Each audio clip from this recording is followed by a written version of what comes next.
আসসালামু আলাইকুম। মাহে রমজানের একদম অন্তিম মুহূর্তে একটি ভিডিও নিয়ে আসলাম। তো এই ফোনটি পাঠিয়েছেন মূলত ঢাকার রাজারবাগ থেকে ৮ ২৫৬ জিবি ভেরিয়েন্টের একটি ফোন। আর এই ৮ জিবি ২৫৬ জিবির ফোনগুলো বেশ অনেকগুলোই ইতিমধ্যে কাজ করেছি। তো ইনটেক থাকায় প্রত্যেকটি ফোনই কিন্তু কমপ্লিট হয়েছে এবং তাদেরকে ফোনগুলো কাজ করে পাঠিয়েও দিয়েছি। তো এই ফোনগুলোর ক্ষেত্রে আপনারা অবশ্যই অনেক সময় অনেক দুশ্চিন্তায় থাকেন যে ফোনগুলো কি আগের মতো ইউজ করা যাবে কিনা। আর দেখুন ভালোভাবে রিপেয়ার করা হলে অবশ্যই ফোনগুলো আগের মতো ভালো ইউজ করা যায়, এ বিষয়ে নিশ্চিত করি।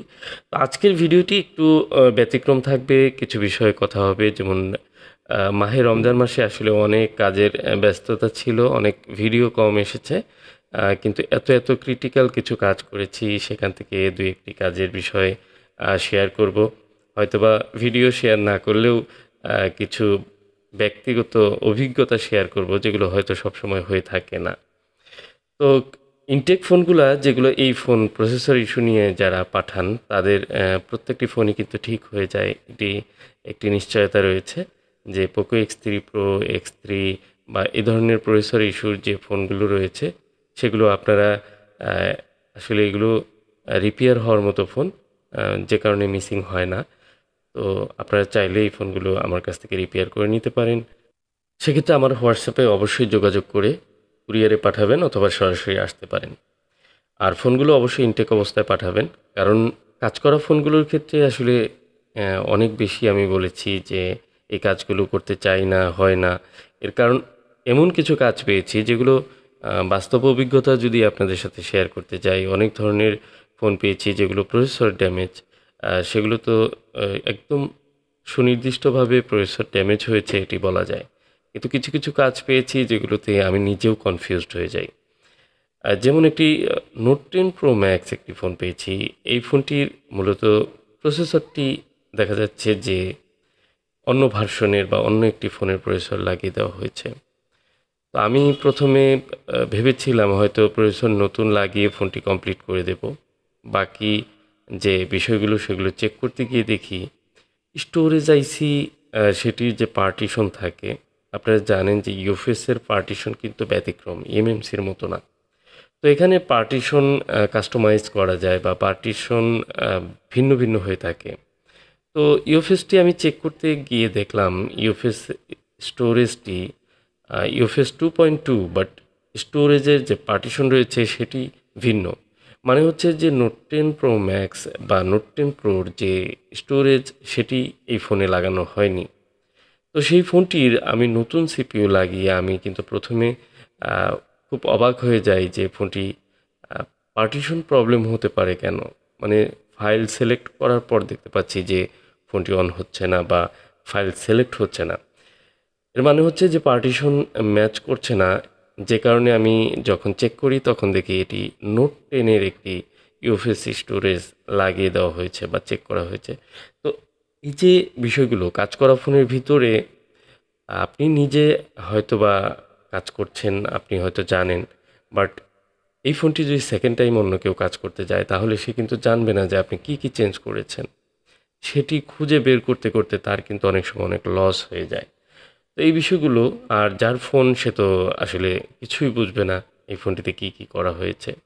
তো স্টোরেজ আইসি রিপ্লেস করা হয়েছে, প্রসেসরটিও অন্য একটি ফোনে লাগানো হয়েছে। বাট এই ফোনটিকে আমি পুনরায় কাস্টমাইজ করে সেই পার্টিশনটি নোট 10 প্রোর পার্টিশনে ফিরিয়ে এনে সেখানে একটি নতুন প্রসেসর লাগিয়ে আমি কিন্তু ফোনটিকে রানও করি।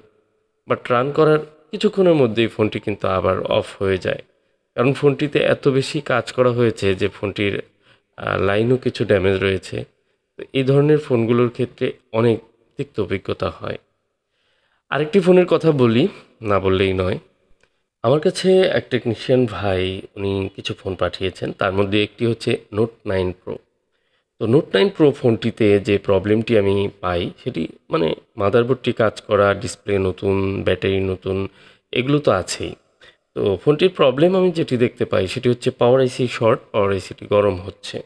দুটি পাওয়ার আইসি আপনারা জানেন যে একটি লাইটের কাজ করেছে।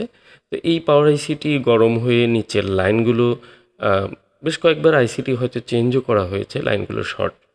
তো আমি পাওয়ার আইসিগুলো রিপ্লেস করে এবং নিচের লাইনগুলো ইউভি অ্যাপ্লাই করে সেগুলোকে সেপারেট করে ঠিকঠাক মতো লাগাই এবং লাগানোর পরে দেখতে পাই যে এই ফোনটিতে কোয়ালকম পোর্ট করছে।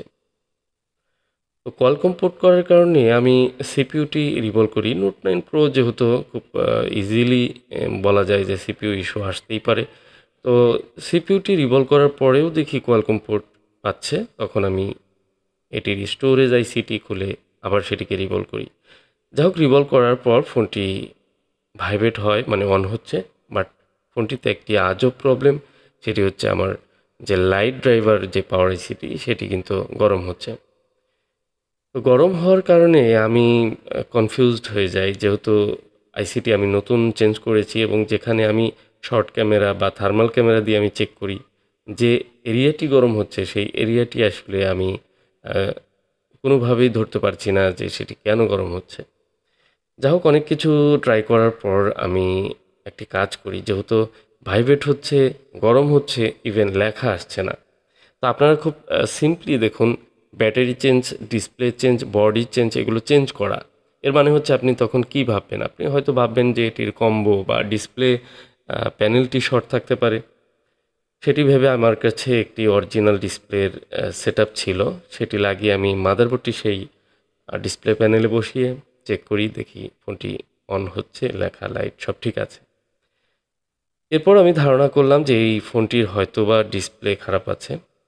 তখন আমি আবার সেই বডিতে বসালাম, বসিয়ে একে একে চেক করলাম। ভাবলাম হয়তো বডিতে শর্ট হচ্ছে, কারণ নতুন বডি, সেন্সরের লাইনগুলো চেক করলাম, একে একে অনেক কিছু চেক করলাম।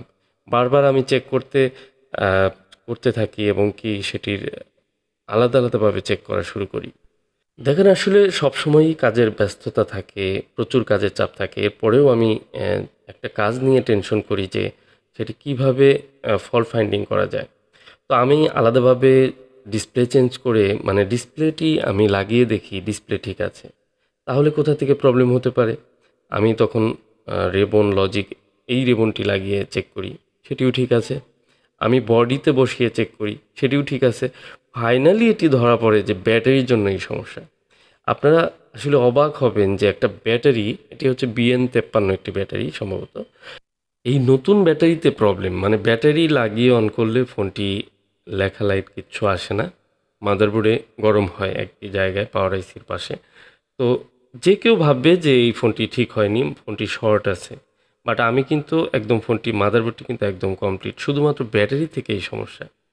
তো এই সমস্যাটি আমি খুঁজে বের করলাম, 1 ঘন্টা সময় লেগেছিল সম্ভবত। তো এত সময় ঘেঁটে আমি বের করলাম, কারণ হচ্ছে যদি এটি না করে দেই তাহলে উনি ভাববেন ফোনটি ঠিক হয়নি।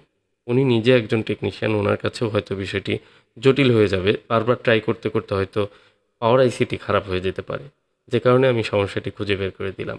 আর দেখুন, কোনো সমস্যা খুঁজে বের করার আগ পর্যন্ত আপনার কাছে অনেক জটিল মনে হবে, কিন্তু যখন পেয়ে যাবেন তখন সেটি কিন্তু একদম সিম্পল।